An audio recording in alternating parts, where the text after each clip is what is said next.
أعوذ بالله من الشيطان الرجيم بسم الله الرحمن الرحيم مثل الذين كفروا بربهم أعمالهم كرماد اشتدت به الريح في يوم عاصف صدق الله العظيم وصدق رسوله النبي الكريم اللهم صل على سيدنا ومولانا محمد وعلى آل سيدنا وصحاب سيدنا ومولانا محمد وبارك وسلم صلوا علیہ۔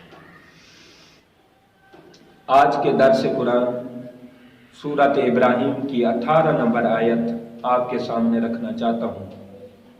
اللہ کی بارگاہ میں دعا ہے مالک قرآن کی ہی فیض و برکات اور قرآن کے سائے میں ہمیں زندگی گزارنا نصیب فرمائے۔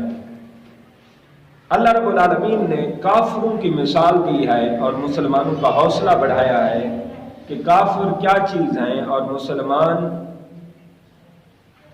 فرمایا مثل الذین کفروا بربہم، جو اپنے رب کا انکار کرتے ہیں، جو اپنے رب کا کفر کرتے ہیں، منکر ہو جاتے ہیں۔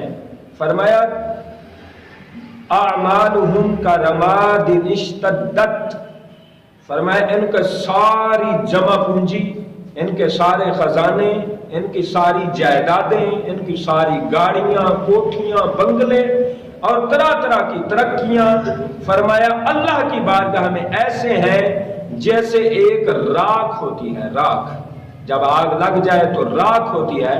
فرمایا یہ باقی سب کچھ یہ راکھ ہے، اور فرمایا کہ جو ہے نا یہ راکھ پر جب بہر ریح اشتدت بہر ریح، فرمایا اس راکھ پر جب ہوا چلتی ہے تو جیسے راکھ کو ہوا اڑا دیتی ہے، اس طرح سمجھو کافروں کی ترقی۔ آج ہم بڑے متاثر ہیں، فلاں ملک بڑی ترقی میں ہے، فلاں ملک بڑا فاسٹ جا رہا ہے، بڑا آگے جا رہا ہے، اس کی اکانومی بڑی، اس کی رینکنگ بڑی آگے جا رہی ہے، ٹاپ 10 میں داخل ہو گیا ہے، ٹاپ 5 میں شامل ہو گیا ہے۔ یہ ساری ترقیاں آپ دیکھتے ہیں، آپ دیکھیں ویڈیو دیکھیں زلزلے والی، جب زلزلہ طوفان آتا ہے تو یہ سارے کافر اپنی ترقیاں ساریاں چھوڑ کے روڈ پہ آ جاتے ہیں، اور روڈ پہ آ کر روڈ کو پکڑ رہے ہوتے ہیں، اور اس وقت دیکھو ان کی کتنی طاقت ہے، اور اس وقت دیکھو کتنی پاور ہے، کتنی ترقی ہے، کتنا ان کا برائٹ فیوچر ہے، کتنی ان کی فیوچر پلاننگ ہے۔ یہ سارے اپنے آفس، دفتر، ترقیاں، سب کچھ گاڑیاں چھوڑ کے اپنے سڑک پہ آ جاتے ہیں، روڈ پہ آ جاتے ہیں۔ مطلب کیا ہے؟ اللہ فرماتا ہے ان کی ساری ترقیاں، ساری جو عروج ہیں، سارے جو عروج ہیں ان کا کیا ہے؟ اس طرح ہے جیسے راکھ ہے اور اس پر سخت تیز ہوا چلے، ہوا کے جھونکے آئیں اور اس کو اڑا کے رکھ دیں۔ یہی ہے کافروں کا طریقہ۔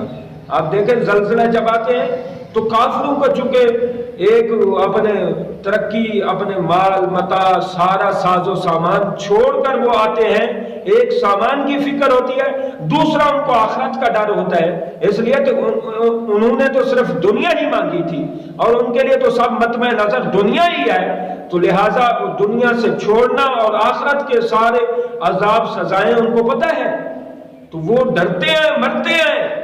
تو وہ ان کی ترقی دیکھا کرو، ان کی طاقت دیکھا کرو۔ جب زلزلہ آ جاتا ہے مسلمانوں پر بھی آتا ہے، عذاب مسلمانوں پر بھی آ جاتے ہیں، زلزلے طوفان آتے ہیں، لیکن مسلمانوں کو پھر بھی اللہ کے کلمہ کا آسرا ہوتا ہے، اللہ کے فضل کا آسرا ہوتا ہے، اللہ سے ان کی اچھی امیدیں ہوتی ہیں، اللہ کی رحمت سے ان کو مایوس نہیں ہوتے، وہ ان کو اللہ کی طرف سے رحمتوں کی امید ہوتی ہے، اور یہ ان کو تو کچھ بھی نہیں ہوتا۔ اللہ نے فرمایا ان کی ساری ترقیاں ایسے ہیں جیسے راکھ ہو اور اس پر تیز ہوا چلے، فی یوم عاصف، آندھی کے دور میں، آندھی کے دن میں۔ اور فرمایا لا یقدرون مما کسبوا، نہیں قادر ہوتے اس سے جو انہوں نے کمایا ہے، علی شیء، کسی چیز پر۔ ذالک هو الضلال البعید، فرمایا یہ بہت بڑی گمراہی میں چلے جاتے ہیں۔ الم تر ان اللہ خلق السماوات والارض بالحق، فرمایا کیا محبوب آپ نے نہیں دیکھا بے شک اللہ زمین و آسمان کو پیدا فرماتا ہے حق کے ساتھ۔ اگر چاہے تو یذہبکم، سارا کچھ لے جائے، وَيَأْتِي بِخَلْقٍ جدید، اور اللہ تمہاری جگہ پہ نئی مخلوق اور جدید خلق اللہ تیار کر دے، تو اللہ کے لیے کوئی مشکل نہیں ہے۔ وَمَا ذَلِكَ عَلَى اللَّهِ بِعَزِيزٍ، اور اللہ پر کوئی دشوار نہیں ہے، مشکل نہیں ہے، اللہ ہر چیز پر قادر ہے۔ اللہ کریم ہمیں ان جیسوں کے سے متاثر امپیکٹ نہیں ہونا چاہیے، بلکہ ہمیں قرآن سے ہی متاثر ہونا چاہیے، اور ہم جس حال میں ہیں الحمدللہ کلمہ کی فضا میں ہیں، کلمہ کے سائے میں ہیں، ہمیں اللہ کا شکر ادا کرنا چاہیے۔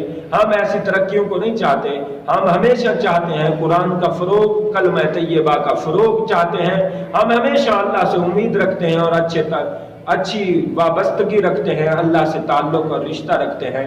اللہ سے ہمیں رشتہ مضبوط کرنا چاہیے، ہمیں دونوں جہانوں میں اس کا آسرا ہے، اس کا